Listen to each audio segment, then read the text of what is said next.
If you're beginning the journey of learning scales on the guitar, this video is for you. We're going to talk about the major scale shapes that I believe are the best to get started with, and a few of the reasons why I think so. So, let's go. A lot of experienced players may assume that I'm going to be talking about the 3-note per string scale shapes, which are by far the most common, but this is a video about people beginning to learn scales, and I don't think that the 3-note per string system offers the best results for a couple of reasons, and we're going to dig into that as we get further into this video. So for people who are just getting into learning scales, the shapes that I think are the best ones to start with are in fact 3-note per string except for one string. So let me demonstrate what I mean here. Let's take an A major scale. I'm going to start on the 5th fret on the 6th string, and we're going to play A, B, C sharp. So there's 3 notes.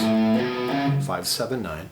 We're going to do 5, 7, 9 on the 5th string. That's going to give us D, E, and F sharp.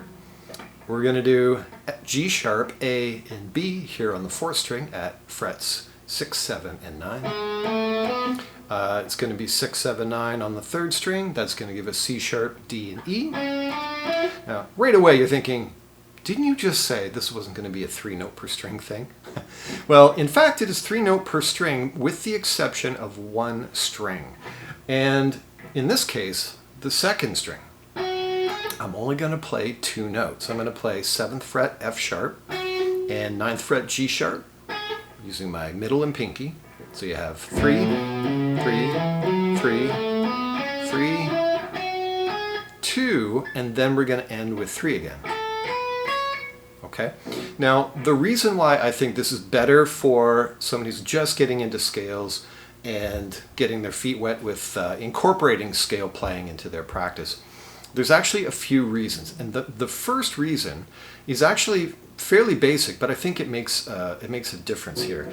When you play this scale from straight ascending to descending with no doubled notes, you're not doubling a note at the end or at the beginning, you end up with an even number of notes and in fact an even number of bars. So let's just say we're going to play this scale as 8th notes. 8th notes are counted 1 and 2 and 3 and 4 and. That's 2 notes per beat. That ends up being 1 and 2 and 3 and 4 and. There's bar 1. 1 and 2 and 3 and 4 and. There's bar 2. When we hit the highest note and begin to descend, check this out. 1 and 2 and 3 and 4 and 1 and 2 and 3 and 4 and you end up with a perfect 4 bars, even number. This sort of thing is important, especially when you're just getting into learning something because it's predictable.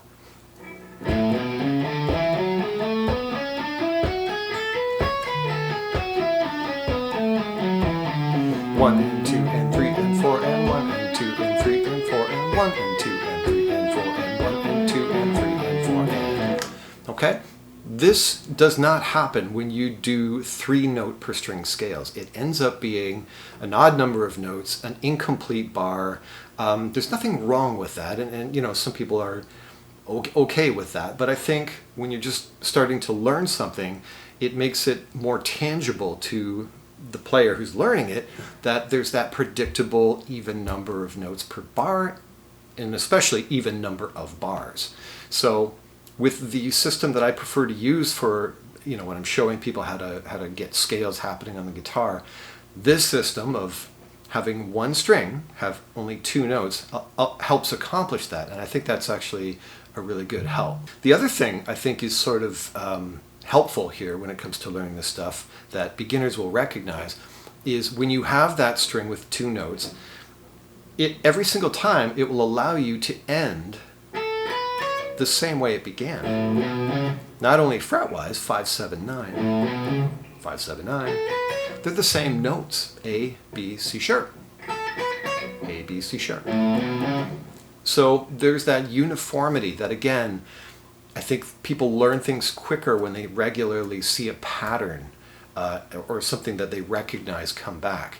Again, small detail, but I know that when I was learning scales for the first time, I appreciated the fact that it ended the same way that it began, because it gave me an indication that I probably did it correctly.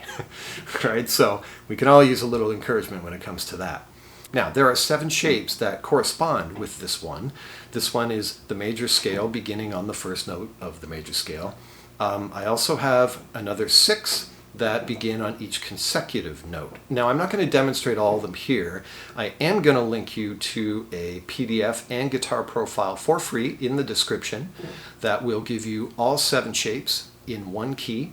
And you will notice as you play through them that there's one string that has only 2 notes on it. Some of them are going to have the 2-note string, it's going to be the 3rd string instead of the 2nd string. So for example, in shape 2, I'll quickly go over that, I'm going to start on the 7th fret on the B. B is the 2nd note of A, so we're just going to begin on B, and the shape's going to look different. 7, 9, 10, or B, C sharp, D, E, F sharp, G sharp, 7, 9, 11, 7, 9, 11 here, giving us A, B, and C sharp. Here's the 2-note string, D and E. Now I could place F sharp on the string as well, but that's going to make the rest of it a little more awkward. So I found that having the 2-note string there allows me to end like this. 7, 9, 10, 7, 9, 10. But notice the phenomenon. It began with B, C sharp, D, and it ends with B, C sharp, D, and once again, 1 and 2 and 3 and 4 and 1 and 2 and 3 and 4 and 1 and 2 and 3, 4 and 1 and 2 and 3 and 4 and 1. You end up with an even number of bars. One final consideration that I think these scales are great for comes down to the picking hand. Now, if you're getting into alternate picking, which I'm doing the whole time here, down, up, down, up, down, up. If you play a 3-note per string scale, you're going to notice that if you begin on a down, your first string is going to be down, up, down. Now, due to the nature of alternate picking, whatever you ended with, the next note is going to begin with the opposite. So I ended with a downstroke here, down, up, down. That means the next note, which happens to be on the next string, is going to be on an up. Okay, so down, up, down, next string will be up, down, up. Well, if we ended with an up, we know the next string will be on a down. Down, up, down, here comes another 3-note string, up, down, up. If you play 3 notes per string the whole way, this becomes very predictable for the picking hand. Every other string will begin with a down, then every other one will be an up, then down, then up, then down, then up.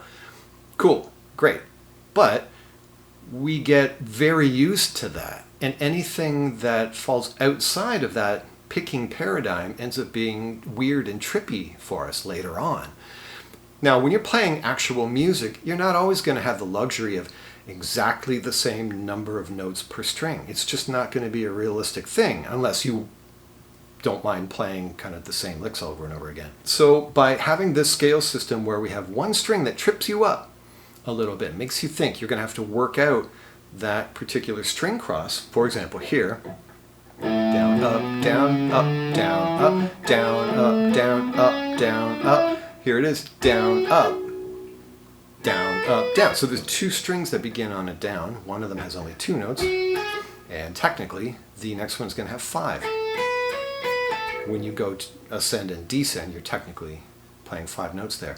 That is going to feel like you're running, and then you're taking 2 less steps. It is not meant to be easy. Get used to challenges with your picking hand. You might as well get used to this concept while you're beginning to learn scales and you're playing them slow just to get them happening.